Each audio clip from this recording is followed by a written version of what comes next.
제가 가스펠 교회 찬양팀은 말로만 들었는데 오늘 처음 영접을 합니다. 실물 영접 너무 감격스럽고 너무 은혜되는 시간이었죠? 네, 그냥 박수를 한번 다시 한번 우리 목사님과 찬양팀에서 감사하겠습니다. 네, 제가 흥덕침례교회 중에서 조명 있는 교회를 많이 못 봤어요. 그래서 조명까지 역시 이름도 외국말로 지으시더니 역시 글로벌하십니다. 멋지십니다. 세계로 쭉쭉 뻗어나갈 줄 믿습니다. 오늘 보니까 네 교회 연합으로 오신 것 같아요. 맞아요? 네. 뭐 어디가 제일 멀까요? 부산이 제일 멀까요? 5교회. 예. 그럼 부산이 제일 뭔가요? 네. 부산 반송 한번 손 들어보실래요? 부산 반송. 네. 네. 하나님 앞에 영원히 반송되지 않고 완전히 배달되는 귀한 청년들 마음속에 들고 박수. 네, 너무너무 감사합니다. 너무너무 감사합니다. 네, 얼마 전에 제가 반송교회 다녀왔습니다. 너무 목사님 간증 듣고 감격했고 교회가 너무 아름다워요. 들어가는 진입로부터 진입로는 인스타 감성이고 들어가니까 문을 열리니까 또 예배당은 완전 신세계고 완전 두 가지 매력이 있는 교회 같습니다. 우리 두 번에 그 다음에는 어디가 뭘까요? 영광이 뭔가요? 네, 우리 영광 손 들어보시죠. 네, 박수. 네. 너무 감사합니다. 보니까 목사님 말씀 드리니까 영광은 저녁에 본진이 온다. 지금은 정찰 때 하고 저녁에 본진이 전부 다 쳐들어온다 이런 얘기를 들었습니다. 소금 같은 우리 귀한 청년입니다. 학생인가요? 네, 청소년인가요? 이제 대학생. 네, 너무 멋지죠. 예. 제가 개인적으로 소금을 되게 좋아하거든요. 소금에 대한 철학이 되게 많이 있는데 듣고 싶은 나중에 한번 얘기하세요. 네. 정말 소금과 같은 세상에 소금이 될 우리 귀한 영광교회 청년 학생들 진심으로 환영합니다. 우리 다음은 어디일까요? 다음엔 진주? 네. 진주 성침 어디일까? 진주 성침례교회 청년 학생들 손 들어보시죠. 예, 박수. 아까도 같이 납니다. 진주 같아요. 우리 박종국 목사님은 이렇게 다니시다가 진주 같은 학생들 보면 딱 이렇게 전도를 하시는 것 같아요. 너무 멋있습니다. 말 만드는 거예요, 지금. 여러분 얼굴이 조금 의정부에서 올라와서 좀 내려와가지고 좀 서먹서먹하신 것 같아요. 그리고 제가 그냥 말 만드는 겁니다. 우리 다음에 또 어디 있죠? 마지막 두 교회 남았죠? 목포는 저녁에. 목포는 저녁에. 목포는 저녁에라는 노래가 있나요? 네. 목포는 저녁에 온답니다. 저는 저녁에. 그리고 우리 가스펠 우리 여기 청년 학생들 한번 손 들어보시죠. 네, 우리 박수. 네. 우리 목사님 자체가 벌써 글로벌하시기 때문에 세계로 뻗어 나갈 수밖에 없습니다. 많이 유학도 가시고 많이 복음을 전하시기 바라겠습니다. 유학 가실 때 꼭 한 사람은 앉혀놓고 가세요. 목사님 마음이 아닙니다. 부산에도 좀 한두 분 가시죠? 얼마나 아닌지 몰라요. 그래서 한 사람 앉혀놓고 오십시오. 정말 반갑습니다. 제가 신영 목사님과 통화를 하면서 1박 2일 집회가 있다고 했는데 설교가 몇 번이냐 그랬더니 4번이다 라고 말씀을 하셨어요. 근데 제가 아무리 생각해도 제가 2박 3일 수련회를 여러 번 말씀 전한 적이 있었는데 항상 설교가 3번이었거든요. 하루에 한 번씩 3번. 근데 1박 2일을 무려 4번을 하신다고 해서 제가 도저히 믿겨지지가 않아서 제가 2번이나 계속 전화를 드려서 이게 학생들이 동의한 거냐 괜찮은 거냐 저 다시는 못 내려오게 하려고 그런 거 아니냐 그랬더니 목사님이 아니다 다 충분히 들을 수 있고 동의한 거다. 이게 맞나요? 네. 진실이 드러났어요. 네, 그렇습니다. 그래서 제가 4번을 이제 앞으로 해야 되는데 좀 걱정을 많이 앞서고요. 어쨌든 제가 최대한 여러분의 눈빛을 보고 설교 시간을 정리하겠습니다. 앞으로 여러분이 좀 있는 동안 뭐 개인적으로 궁금하시거나 그런 게 있으면 뭐 이렇게 개인적으로 찾아오셔서 나누셔도 좋을 것 같아요. 편하게 말씀 나누면 좋을 것 같습니다. 근데 목사님 혹시 제가 아까 은색으로 쓰라고 그랬는데 바꿀까요? 그거 쓰셔도 됩니다. 이거 써도 되나요? 네, 모르시는 거 있으시면 궁금한 거 있으시면 뭐 담임 목사님 다 얘기를 잘 해주시지만 그러나 이제 제가 제 안에 똘끼가 있거든요. 그래서 혹시나 색다른 답변을 혹시 원하시는 분들이 있으시면 개인적으로 물어보시면 제가 또 주님 안에서 말씀을 함께 나눴으면 좋겠습니다. 여러분은 지금 1박 2일 동계 수련회로 보고 있지만 사실은 전국에서 내일 오후 3시에 동일한 주제로 찬양 집회가 열립니다. 중부에서 열리고 수도권에서 열리고, 수도권은 항상 150에서 200명 정도가 항상 모이고요. 그리고 중부는 한 60에서 80명 정도가 모이고, 영남도 항상 80명 정도 이렇게 모입니다.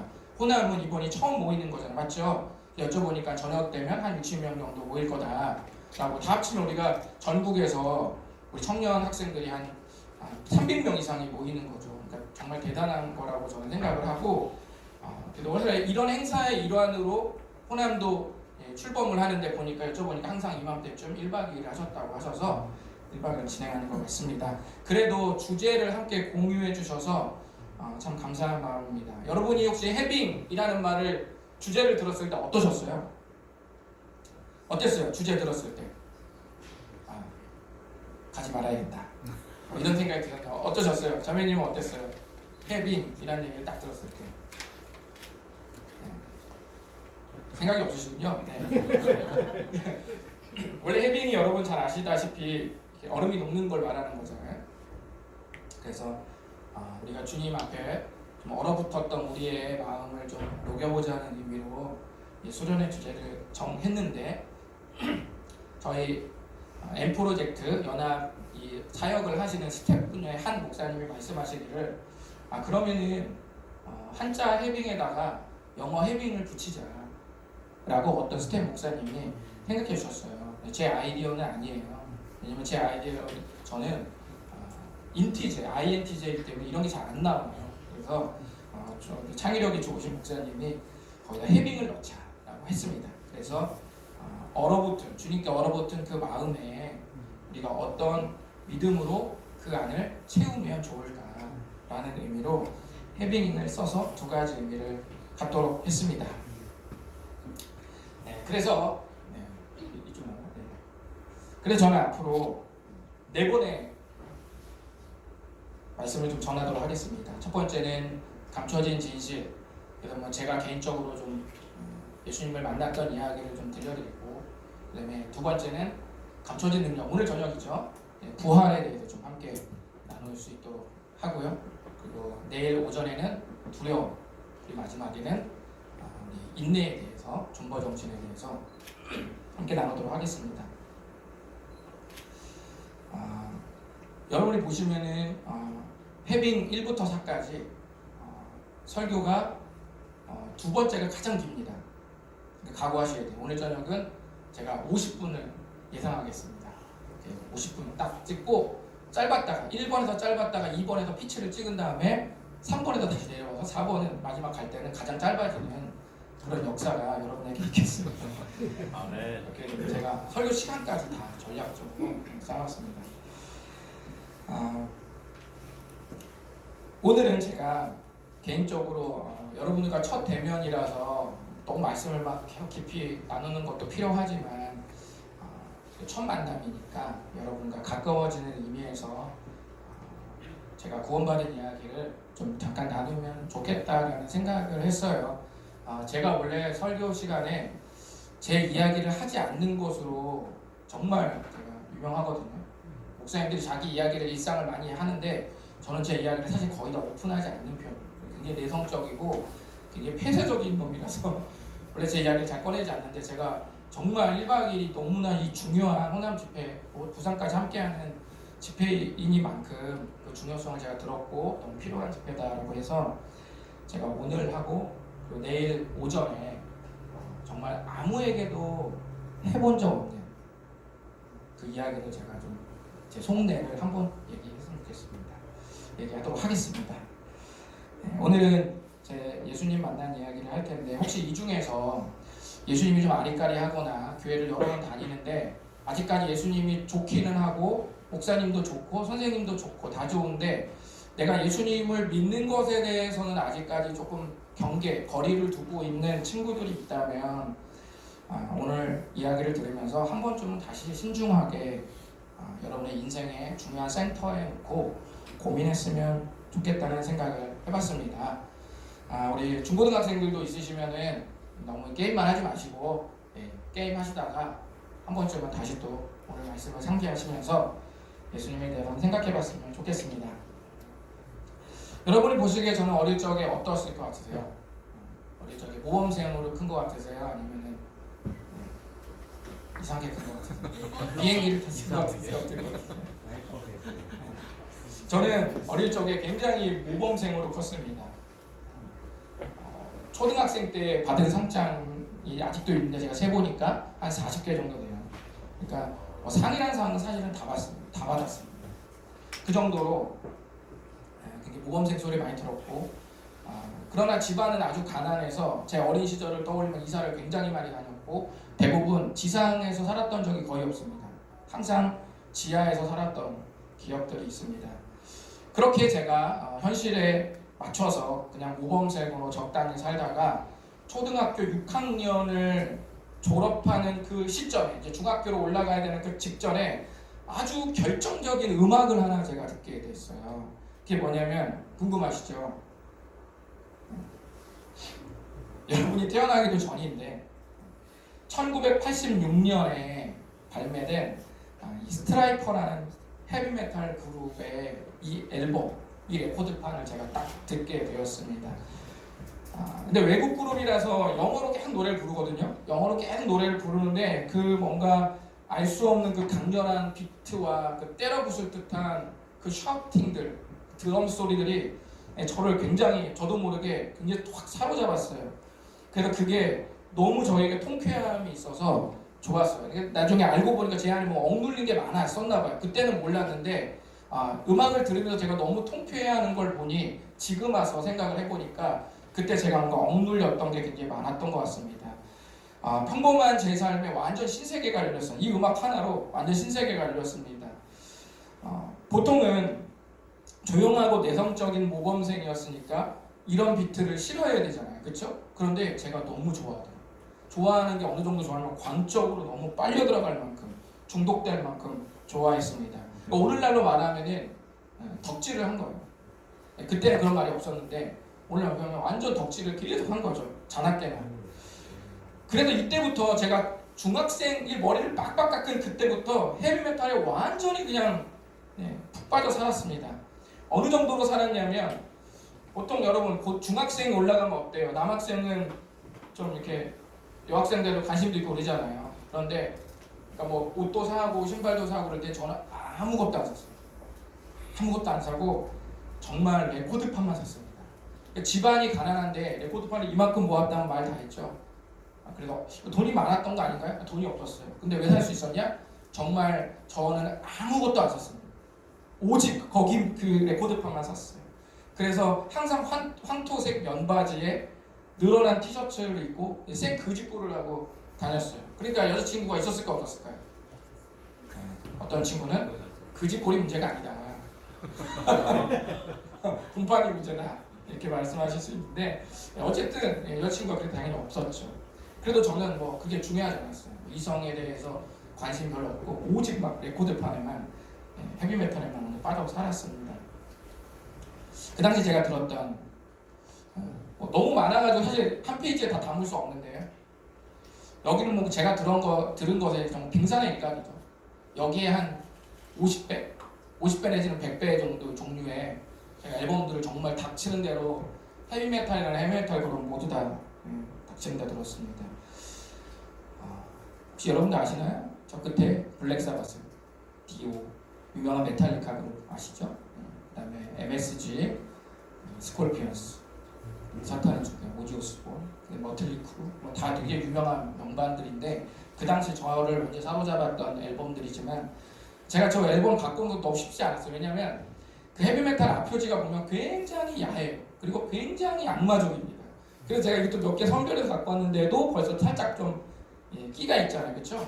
악마스럽고 뭔가 좀 야시시한 끼가 있잖아요.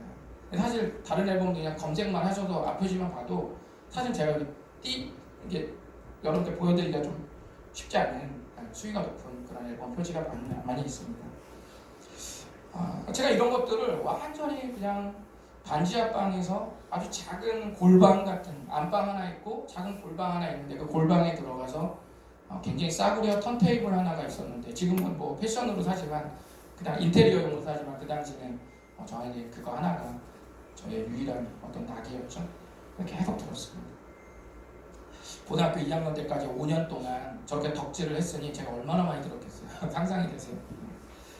라디오에서 웬만하게 얘기하는 팝 칼럼니스트들이 말하는 모든 그룹의 모든 멤버들의 이름, 모든 악기들의 닉네임 다 제 머릿속에 들어와 있었죠. 그래서 여기에서 제가 뭔가 큰 해방감을 많이 느꼈습니다. 엄마 아빠가 치고받고 싸우면 골방에 들어가서 또 턴테이블 이렇게 올려서 듣고 시험에 맞추면 또 골방에 들어가서 이렇게 턴테이블 올려놓고 여러분 이게 뭔지 모르시죠? 레코드판에 이게 돌거든요. 모터가 있어서 이렇게 돌아요. 돌면 그 돌 보면은 레코드판에 작은 홈들이 있어요. 홈들이 그 바늘 있죠? 바늘이 그 홈들을 탕탕탕 튕기면서 음악 소리가 나오는 거예요. 그런 원리인데 이게 또 시험 망치면 올려서 듣고 친구랑 싸우면 또 집에 와서 골방에 들어가서 턴테이블을 올려서 또 듣고 마음이 갑자기 그냥 울적해지거나 좀 기분이 좀 뭔가 안 좋으면 또 골방에 들어가서 또 턴테이블 이렇게 올려서 또 듣고 그래서 그 당시 저에게는 어떤 이 헤비메탈 저 음악이라는 것이 저에게는 뭐랄까 해방의 창구, 탈출구, 돌파구 그리고 지금 우리 교회 표현으로 말하면 약간 구원자 같은 거였어요. 그러니까 모든 저의 기분의 우울함, 관계, 그다음 미래에 대한 불안, 그러면 우리 집은 왜 이 모양이냐, 왜 이 집구석은 이러냐, 뭐 이런 모든 것에 대한 억눌림, 모든 것의 최종적 해방, 저기로 가면 다 해방되는 거죠. 그렇게 제가 살았습니다. 혹시 여러분들 중에도 그런 게 있을 것 같아요. 저는 여기서 돌파구를 마련해서 해방감을 많이 느꼈지만 대부분 저희 애들도 집에 들어가면 방에서 잘 안 나오는데 게임 안에서 여러분의 완벽한 정복감과 행복감을 느끼면서 또 사는 친구들이 있겠죠. 또는 야한 것만 계속 찾아보면서 더 해방감을 또 느낄 수도 있고요. 또 이런저런 그러니까 Z와 알파 세대는 알파 세대 사이에 2010년 이후로 알파 세대라고 합니다. 2010년 세대는 돈을 잘 쓴대요. 어린데도 돈을 쓰는 것으로 욕구를 해결하고 억눌림을 분출하고 그러지 않았을까. 여러분도 한번 생각해 보십시오. 여러분에게 있어서 저와 같은 이런 헤비메탈의 창구는 무엇이었는지 또는 예수님을 믿지 않는다면 그게 과연 뭔지 한번 생각해 보십시오. 아마 저마다 분명히 있을 겁니다. 청소년기 때는 없을 수가 없어요. 왜냐하면 돌파구가 있어야 되기 때문에 그래야 우리가 살 수가 있습니다. 여러분 한번 생각해 보십시오. 어떤 건지. 한 번은 중학교 3학년 때 밤중에 공부를 하고 있는데 안방에서 부모님이 굉장히 심하게 다투셨습니다. 그러다가 퍽 하는 소리가 들렸는데 그래서 깜짝 놀라서 제가 골방에서 뛰면서 안방으로 딱 들어갔는데 그랬더니 아버지가 술에 취해서 싸우다가 분에 못 이겨서 칼로 새끼손가락을 내리친 거예요. 그래서 그때 딱 제가 문을 열었을 때는 안방에 피가 새끼손가락에서 나온 피가 굉장히 이렇게 벌써 이렇게 쫙 퍼지고 있었습니다. 그리고 그 피들을 어머니가 닦았던 그런 기억이 납니다. 그때도 목사님은 그 장면을 보고 또 뭔가 억누를 수 없는 어떤 그런 감정 그리고 왜 집구석이 이 모양이냐 뭐 약간 이런 느낌을 가지면서 그러나 외형은 모범생이었기 때문에 내 속에 있는 그 억눌림 정도로 똑같이 분출하지 않고 항상 모범생 이미지를 가졌지만 제 안에는 그런 것들이 항상 있었는데 그럼 제가 또 뭐 했을까요? 또 문을 닫고 또 문을 잠그고 또 턴테이블을 열어서 헤비메탈을 들었던 거죠. 기분이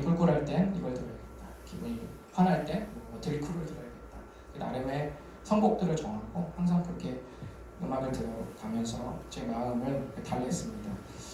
지금 생각해보면 겉으로는 모범생이었지만 속에서는 뭔가 항상 분노가 있었던 것 같고 그 분노를 음악으로 분출하면서 온갖 사악한 생각을 하며 지냈습니다.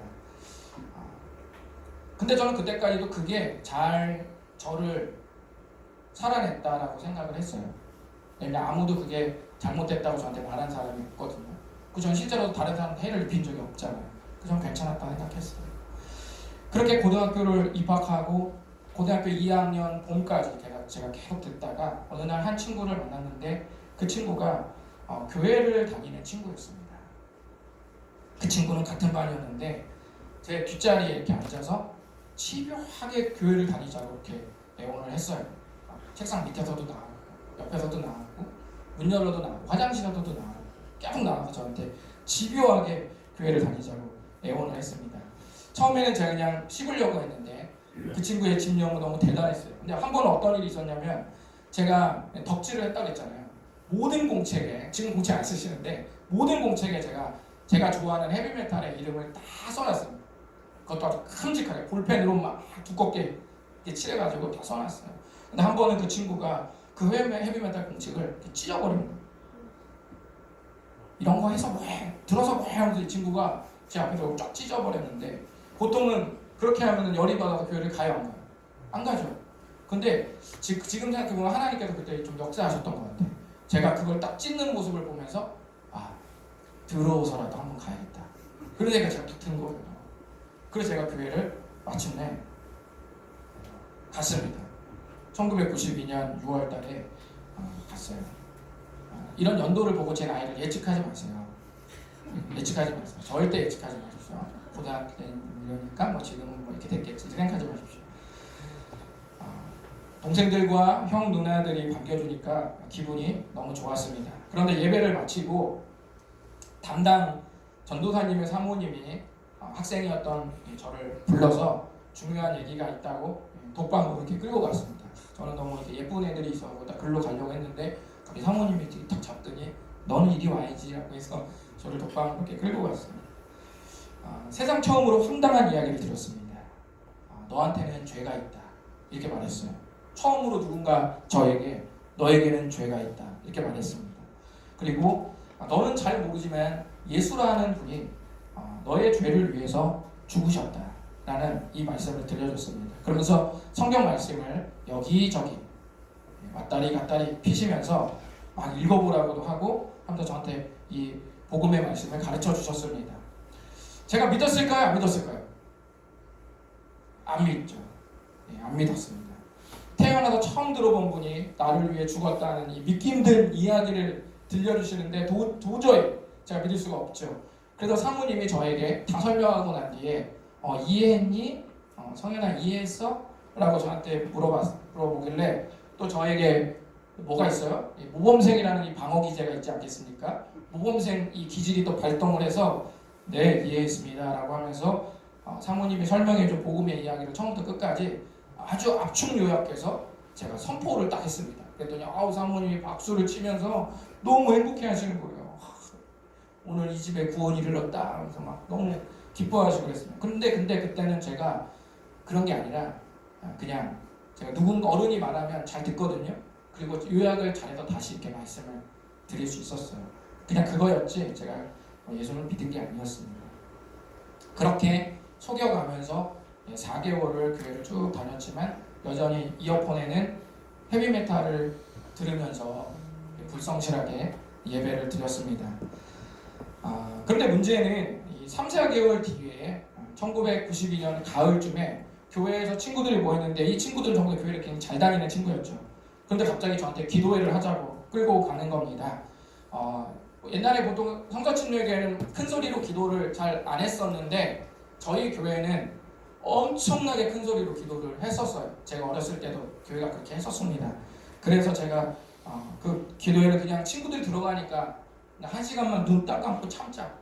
애들이 소리 지르고 악서도 그냥 그러려냐고 참았다가 떡볶이 먹으러 가야겠다 라고 들어갔는데 갑자기 교회를 처음 갔을 때 사모님이 들려준 그 황당한 이야기가 떠오른 거예요. 그래서 2000년 전에 예수라는 분이 나의 죄를 위해서 죽으셨다고?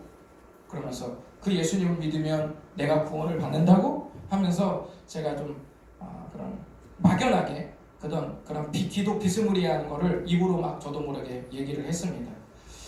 그러면서 제가 하나님 이걸 어떻게 믿습니까?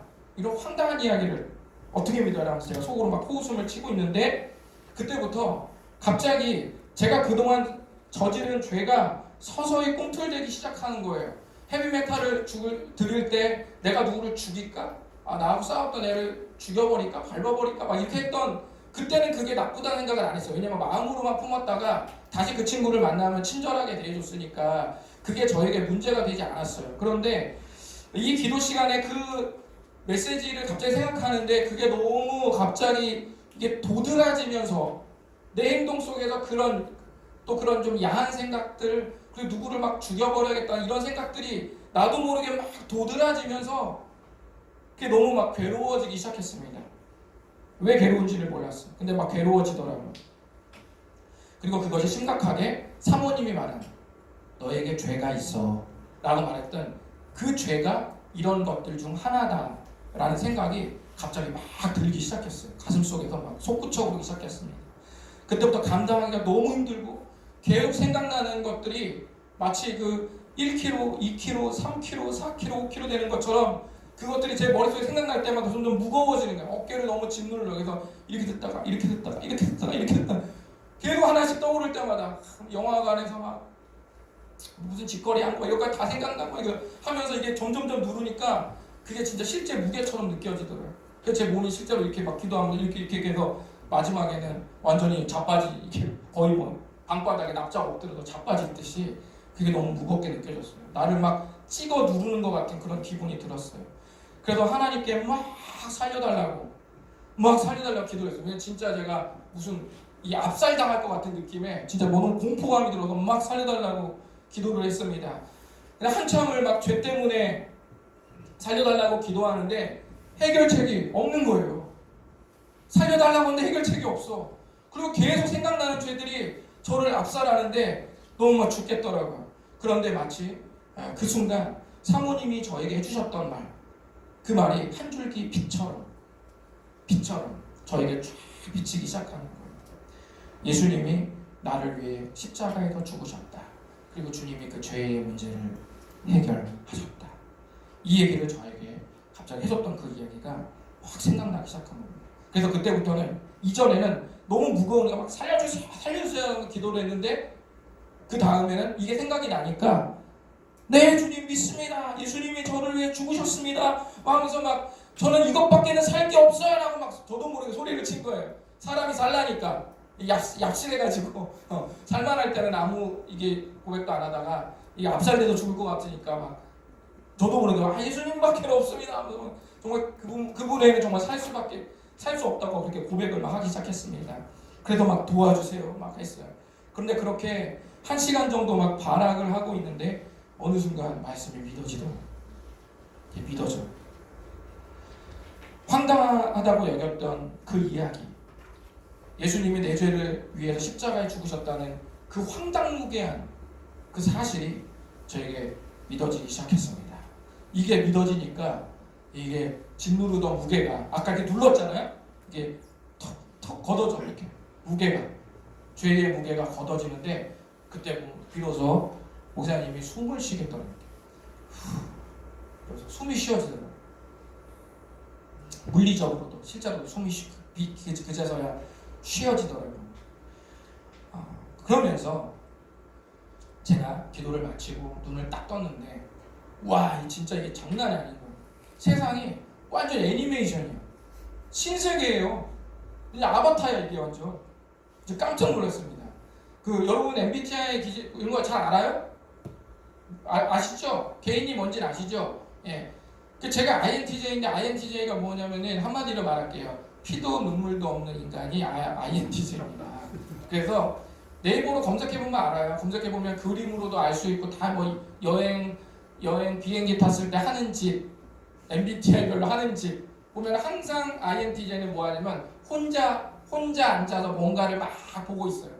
절대 다른 사람이랑 웃거나 얘기하거나 그러지 않습니다. 혼자 뭔가를 막 보고. 외딴 섬에 어때요? 외딴 섬에 애들이 다 모여져 있어. 뭐 ESTJ, INFJ 다 모여져 있는데 INTJ는 어딘지 알아요? 바다 한가운데 혼자 있어. 아이 좋아 이렇게 하면서 혼자 이렇게 피도 눈물도 없는 인간이 INTJ예요. 그런데 제가 인티제인데 그 기도를 마치 눈을 딱 떴는데 신세계 완전히 감성적인 이 제 심장이 정말 센치하고 몽글몽글한 그런 여태껏 한 번도 그런 느낌을 받아본 적이 없는 그 정서 속에서 제가 완전히 그냥 빠져버렸습니다. 그래서 그 당시 앞마당에서 너무 막 눈물을 흘려서 세수를 이렇게 하고 딱 봤는데 사철나무 뭔지 알아요? 이파리 녹색 동그란 거 있잖아요. 이렇게 나무 커가지고 사철나무가 저한테 헬로 진짜 이렇게 사철나무가 바람에 막 이게 나부끼는데 그게 마치 저한테 이게 손을 들어서 인사를 하는 것 같은 느낌이 드는 거예요. 근데 여러분 아시죠? INTJ는 전혀 그런 걸 못 느낍니다. 전혀 못 느껴요. 그냥 흔들리면 저게 왜 흔들리고 난리야 이렇게 말하지. 나무가 흔들리니까 먼지가 내려지네 막 이렇게 하면서 화를 내지 절대로 그런 감성 없습니다. 그런데 갑자기 그 사철나무에 나부끼는 그 이파리가 저를 인사를 하는 것 같았습니다. 그리고 교회 문을 나서는데 하늘을 보니까 하늘이 유난히 너무 파랬어요. 이전에도 파랬고 어제도 오늘이나 영원토록 파랄 거지만 그때는 유독 더 파랗고 푸르스름한 그 하늘이 너무나 나에게 강렬하게 와닿았습니다. 어떤 논리적이고 이성적으로 저를 설득한 게 아니라 그 자체로 뭔가 황홀했어요. 그런데 그러면서 저도 모르게 갑자기 한숨이 쉬어지면서 살만하구나 이런 생각이 확 든 거예요. 처음으로. 항상 무슨 일이 있을 때마다 어디 갔다고요? 골방에 가서 항상 턴테이블 바늘을 열어서 레코드판을 열어서 그때부터 빵빵 두드리면서 막 두두두두 하면서 막 샤우팅하고 이 싱어들이 막 싱어? 보컬들이 막 헤비메탈 하는 애들이 막 샤우팅하고 욕을 하고 거기서 막 굉장히 잔인하고 야한 이런 막 욕설들을 하면서 노래를 부르는데 그거에 쾌감을 느끼던 제가 그런 게 전혀 없이도 갑자기 정말 살만하구나. 여전히 집안의 문제가 해결되지 않았고 아무것도 해결되지 않았는데 갑자기 그런 생각이 저에게 들기 시작했습니다. 이때 처음으로 저는 죄가 얼마나 무서운 것이고 그 죄는 오직 예수님의 죽으심으로만 해결될 수 있다는 믿음을 그때 처음으로 갖게 되었어요. 그리고 그것이 저에게 주는 엄청난 영향력과 힘을 제가 느낄 수 있었습니다. 그러면서 사모님께서 최초에 상담해 주실 때 했던 성경 구절들이 이렇게 믿어지기 시작했습니다. 목사님은 그 당시 착한 사람은 예수님이 해결해 주실 죄가 없다고 생각했는데 모든 사람이 죄를 가지고 있다는 사실을 비로소 알게 됐어요. 그 뒤로 이제 죄라는 렌즈가 관점이 저에게 딱 장착이 된 후에 애들을 딱 보니까 모든 인간과 모든 친구들은 죄인이구나 이 생각이 확 들기 시작하는 거예요. 왜냐면 내가 거슬렸던 행동들을 다 하는 거예요. 근데 걔네들은 몰라 그게 죄인지. 근데 제가 이게 장착이 딱 되니까 그때부터 그렇구나 생각이 드는 거예요.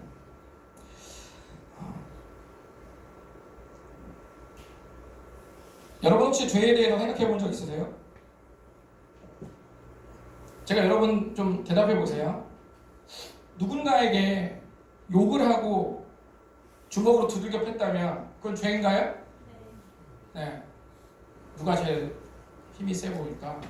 뒤에 있는 친구 저기 어디 있어요? 지금 뒤돌아보면 바로 당신. 막 욕을 해대고 주먹으로 두들겨 패면 죄입니까? 네라고 양심 있게 선언을 하셨습니다. 그렇죠. 대부분 그거는 죄가 맞다라고 생각할 거예요. 그러면 제가 여러분께 다시 좀 물어볼게요. 누군가를 두들겨 팼다면 그 전에 두들겨 패야겠다라는 생각이나 마음이 있었겠죠? 때린 다음에 마음에 드는 건 아니잖아. 아까 대답한 친구 형제는 때린 다음에 마음에 들어? 탁 때린 다음에 때려야겠다 이게 아니죠, 그렇죠? 항상 화가 끝까지 솟구쳐 올라와서 저거를 내가 오늘 패야겠다 한 다음에 그 다음에 주먹이 나갈 거 아니에요. 그렇죠? 그러니까 어떤 부정적인 말과 행동 전에는 내가 저걸 어떻게 해야겠다라는 마음이 그 전에 있는 거죠. 맞죠? 그럼 지금부터 여러분 지금부터 집중하셔야 돼요. 지금부터. 그러면 여러분이 생각해 보세요. 우리가 하나씩 지금 제가 여쭤보는 게 뭐냐면 되짚어 올라가 보자는 거예요. 되짚어 올라가 보자. 자, 두들겨 팬 거는 행동이 있었어요. 그러면 그것은 내가 저거를 두들겨 패야겠다라는 그 유발한 마음이 있었겠죠. 우리 안에 마음이 있었어요. 그러면 그 마음은 그럼 어디서 시작됐을까요? 친구. 예, 후드 친구. 어떤 것 같아요? 그 마음은 어디서 시작됐을까요? 그렇죠? 잘 모르겠죠. 우리가 보통은 마음까지만 시작되거든요. 그러니까 내가 누구 패야겠다라고 하면, 훔쳐야겠다라고 하면 그 전에 마음이 있었지. 이건 모두가 동의하는데 중요한 건 뭐냐면 저 마음이 어디서 생산되었냐. 메이드 인 뭐냐. 분명히 마음도 내 안에서 내가 들은 거거든요. 그럼 이게 어디선가 만들어졌을 거 아니에요. 그렇죠? 그럼 이게 과연 어디선가 나와야 되는데 어디, 여러분 생각에는 뭐 같으세요? 이거의 근원지가 어딘 것 같으세요? 도대체 나도 옳지 않다고 여기는 마음이 어디서 생겨났을까요? 여러분, 사람은 내가 원하는 걸 생각하고 내가 원하는 걸 하게 되는 게 사람이에요. 내가 원치 않는 걸 하면 그건 뭐예요? 그거는 정신분열이죠. 그거는 문제한 거예요. 여러분, 내가 만약에 수영장에서는 수영복을 입고 목욕탕에서는 뭘 입어요? 목욕탕에서는 아무것도 안 해요. 나는 자연인이다. 나는 관대하다. 다 나오는 거죠. 근데 여러분이 갑자기 그러는데 목욕탕에서는 아무것도 안 걸치고 수영장에는 수영복을 입어야지 라고 마음을 가졌는데, 예를 들어서 목욕탕을 딱 들어갔는데 수영복을 입고 있어. 그럼 어때요? 사람들이 쳐다보겠죠? 그리고 수영장에 가서는 나는 자연인이다. 그러면 어때요? 말이 안 되잖아. 그러니까 사람은 내가 원하는 걸 생각하고 내가 원하는 걸 한다고요. 그러나 적어보세요. 내가 원하지 않는 게 왜 우리 마음에 들어와 있냐는 거예요. 우리 초등학생 때 누구 때리는 거, 누구한테 거짓말하는 거, 이거 잘못된 거야. 이건 누가 봐도 다 알아요. 이건 교회 안 다니는 애들도 다 알아. 근데 내가 원하거나 내가 해야겠다고 생각하지 않은 것이 도대체 어디서 나왔냐, 내 안에서 어디서 나왔냐는 거예요. 정신분열인가요, 여러분이 다? 정신분열 중 환자예요? 내가 원하지도 않는 것도 막 내가 생산해내서 막 하는 애들이에요? 그런 거 아니잖아요. 그런데 저게 어디서 왔냐는 겁니다.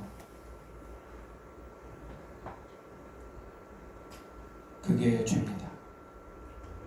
그게 죄예요. 많은 친구들은 내가 부정적인 마음을 가지면 그게 죄다. 내가 누구를 두들겨 패면 그게 죄다. 내가 야한 거 보면 그게 죄다. 이렇게 생각하는데 그것은 엄밀히 말하면 죄가 아니고 죄의 열매라고 말하는 거예요. 진짜 죄는 저 마음을 유발시킨 그 무엇이에요. 여러분 가슴속에는 여러분도 알 수 없었던, 한 번도 여러분이 체크해보지 못했던 하나의 공장이 있어요. 공장. 죄라는 공장이 가동되고 있는데 여러분이 한 번도 시찰을 안 했던 거야. 여러분의 삶 속에서 한 번도 시찰해본 적이 없었어. 그런데 그 마음을 지금 제가 말씀드린 대로 성경의 말씀에 비추어서 고민을 해보니까 이렇게 될 수 있는 거죠. 성경은 그것을 죄라고 말합니다. 모든 사람에게 이 죄가 있는 거예요. 성경을 보니까 죄의 값은 반드시 죽음으로만 지불할 수 있다고 말씀하십니다. 그런데 모든 사람이 뭐예요? 죄인이잖아요. 그래, 엔진을 장착하고 오면 다 죄인이 되는데, 다 죄인이면 죄값은 죄인이 아닌 사람만이 지불할 수 있잖아요. 그렇죠? 빚을 안 진 사람이 빚을 갚을 수 있죠. 빚진 사람은 빚을 못 갚죠. 왜냐면 자기가 빚이니까. 결론적으로 죄가 없는 한 분이 죽으셔야 되는 거예요. 그게 맞는 거예요. 그래서 죄 없는 예수님이 우리를 위해 죽으신 겁니다. 우리 한번 다 함께 한번 읽어보시겠습니다. 시작. 죄인 되었을 때에 그리스도께서 우리를 위하여 죽으심으로 하나님께서 우리에 대한 자기의 사랑을 확증하셨느니라. 아멘. 네, 예수님께서 우리를 위해 죽으신 이유는 하나님께서 우리를 사랑하시기 때문이라고 말합니다. 누군가 얼만큼 사랑하느냐는 어떻게 측정할 수 있냐면 그 사람을 위해서 무엇을 할 수 있느냐, 무엇까지 할 수 있느냐가 얼마나 사랑하느냐의 정도입니다. 우리 잘 걸렸다. 후드 청년, 형제님, 자, 저를 위해서 사발면 사줄 수 있어요, 없어요? 그 가능해요? 주여, 꼭 사줘요. 끝나면. 자, 그러면 다른 분들 대답해 보세요. 사발면까지는 가능하다. 손 들어보세요. 사발면까지 가능하다. 네, 주님이 그 손 보셨습니다. 주님께 소원하셨으니 거짓말하시면 안 돼. 내리세요. 자, 그러면 좀 더 수위를 올려서 설렁탕 사줄 수 있다. 손 들어보세요. 설렁탕. 나 목사님께 설렁탕 정도는 내가 사줄 수 있지. 네, 주여 이제 4끼가 해결되었사옵나이다. 내리세요. 여기 5끼. 네, 내리세요. 네. 자, 그러면 좀 더 수위를 올려보시죠. 자, 꽃등심 스테이크를 사줄 수 있다. 꽃등심. 주님, 광양에 한 번 더 내려와야겠습니다. 우리 신영 목사님께서 거룩한 손을 들어 주님께 크게 서원을 하셨습니다. 네. 그럼 한 번만 더 하시죠. 자, 신라 호텔에서 밥 사줄 수 있다. 제가 어제 네이버에서 검색했더니 2024년도 신라 호텔 석식이 19만 2천 원이었어요. 확인하고 왔어요. 자, 신라 호텔 석식을 사줄 수 있다. 내려가죠. 그러니까 사랑의 수위는 내가 이 사람을 위해서 어디 정도까지 해줄 수 있느냐가 사랑의 척도 중 하나예요. 그게 점점 내려가잖아요. 사발면 할 때 손 이렇게 많이 다 들었는데 거룩한 손들을 하나님께 마구 올렸는데 이제 신라로 가니까 어때요? 싹 내려가서. 그러니까 여러분은 어디까지냐면은 신혜영 목사님은 저기 꽃등심 스테이크까지고, 그러니까 여러분들은 사발면까지인 거예요. 그리고 한 서너 분의 학생들이, 다음 세대 분들이 저를 위해서 설렁탕까지 저를 사랑한다라고 방금 얘기를 해주신 거예요. 그러니까 여기까지인 거예요. 그러면 제가 질문을 하지 않았지만 다시 한번 여쭤본다면, 어차피 손들지 않을 건데, 저를 위해서 죽어줄 수 있나요? 저를 위해 죽어줄 수 있나요? 네. 우리 신혜영 쌤 저를 엄청 사랑하시는데 꽃등심 스테이크까지 가능하신데 제 생명을 위해서 딸을 죽일 수 있나요? 그건 안 되는 거예요. 그건 불가능한 거예요. 그렇게 해서는 안 되는 거죠. 그건 안 돼요. 점점 고민되다가 어느 시점에 우리가 말을 하지 못하는 지점이 생깁니다. 예수님은 우리를 위해서 할 수 있는 사랑의 모든 정점을 찍은 분이죠. 그게 십자가 사건의 아주 중요한 핵심입니다. 목사님이 청소년 사역을 10년 서울에 있는 교회에서 할 때 중학생 나이에 한 아이가 있었어요. 이름을 말하면 좀 왜냐면 유튜브로 나갈 수도 있어서 제가, 왜냐면 그분이 혹시 보실 수도 있으니까 마음이 너무 아프니까. 중학생 한 아이가 있었는데 이 아이가 그 중학생 나이로 백혈병에 걸려서 일찍 세상을 떠난 그 학생이 있었는데 이 친구는 교회에서 소문난 말썽꾸러기였어요. 어느 정도로 활동력이 좋냐면은 막 주일학교 예배 시간만 되면은 애가 가만히 있다가 예배만 시작하면 주위를 돌아 계속 뛰는 거예요. 예배당을 계속 뛰어. 설교 시간에도 엄청난 활동량이에요. 그리고 문으로 다니지 않아. 어디로 다닐까요? 담으로만 다녀요. 담으로만. 나의 문은 담이다. 그래서 벽으로만 항상 올라다녀. 그냥 문은 안 들어가. 얘가 이 정도로 엄청난 아이였어요. 활동력이 어마무시하고 골목대장이어가지고 얼굴이 시큼시큼하고 등치가 좋아서 뒤에 있는 동네 아이들을 막 10명씩 끌고 다니는 그런 애였어요. 엄청난 애였어.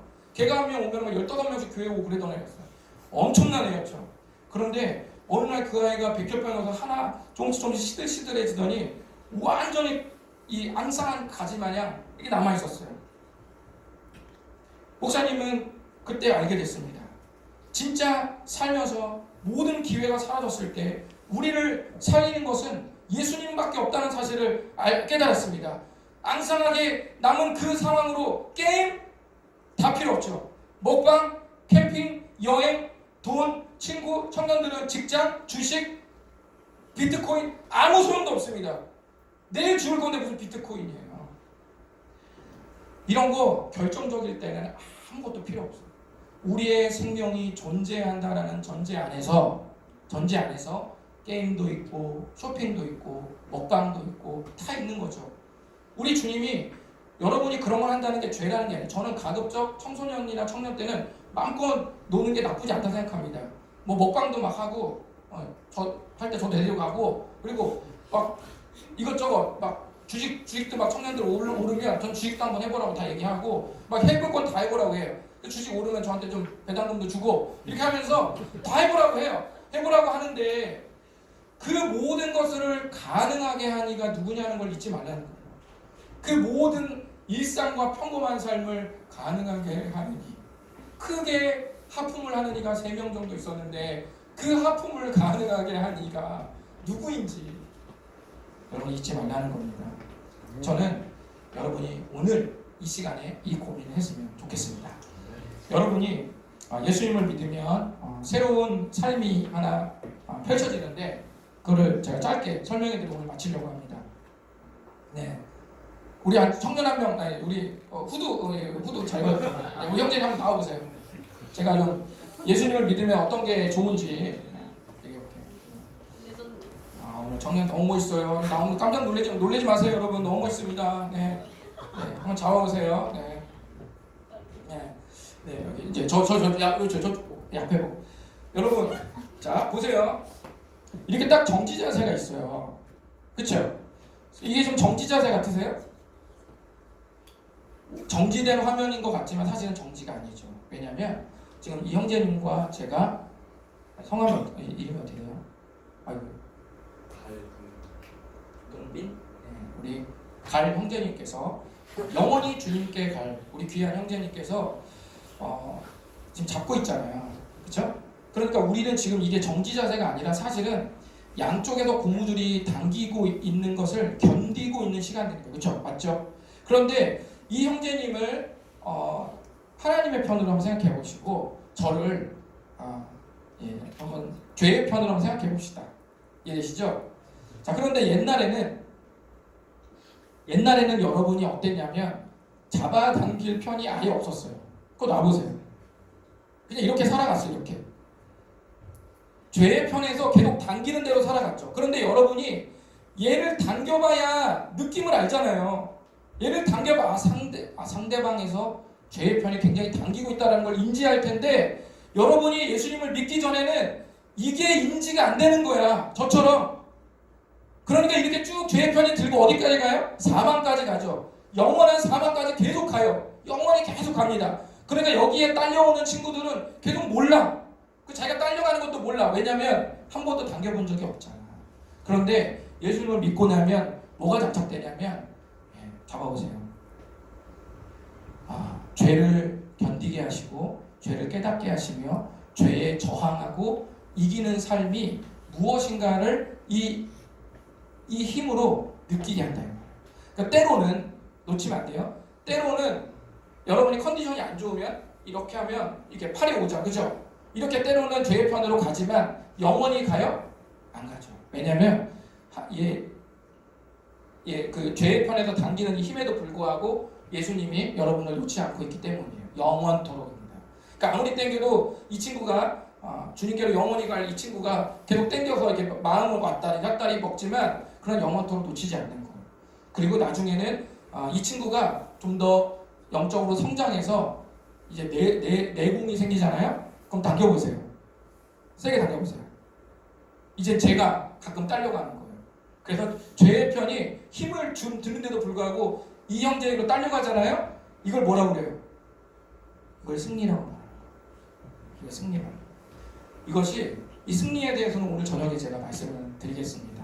들어가세요. 박수 한번 해주시죠. 네, 친구는 전화번호를 남겨주시면 제가 기프티콘을 한번 쏴드리겠습니다. 굉장히 센 걸로 제가 하나 쏴드리겠습니다. 이해되시죠? 이제는 우리가 구원을 받고 나면 한 번도 느껴보지 못했던 새로운 프레임의 시선들이 눈에 열리기 시작하면서 이제 장착이 돼요. 그리고 그걸 알게 됩니다. 그리고 한 번도 그렇게 느껴보지 못했던 굉장히 그 죄의 생각들에 대해서 이제 견디고 저항하게 되는 겁니다. 이것이 여러분이 예수를 믿고 새롭게 펼쳐지는 삶입니다. 우리 시간 눈 한번 감아보실까요? 이 시간 눈을 감아보시고 우리 마음속으로 한번 떠올려 보겠습니다. 우리 구원을 받았던 친구들은 뭘 떠올리냐면 방금 고무줄 같은 이 비유를 한번 떠올려 보세요. 여러분이 죄의 구원은 받았는데 죄에 딸려나가면서 살았는지, 아니면 죄를 저항하고 때로는 죄에도 이겨보는 그 삶을 살았는지, 지금 나의 영적인 컨디션은 어떤지 한번 생각해 보시고요. 그리고 예수님을 아직까지 좀 줄다름질하면서 믿을까? 믿지 말까? 아니면 잘 모르는데 이렇게 하면서 여러분의 삶에서 우선순위에 저 편으로 지금은 공부가 게임이 다 우선순위니까 이거 나중에 하자 이렇게 밀어놓은 그런 문제는 아니었는지 생각해 보시면서 이 시간 예수님을 아직 믿지 않는 우리 친구들은 정말 예수님을 믿게 해달라고, 영원토록 주님께서 우리의 모든 삶을 가능하게 하신 그 토대를 만드신 그리스도의 사랑, 그리고 나를 위해 할 수 있는 모든 사랑의 정점을 찍으신 그 예수 그리스도를 제가 영원히 사랑하며 내가 그분을 영원히 믿겠습니다. 주님 도와주시옵소서.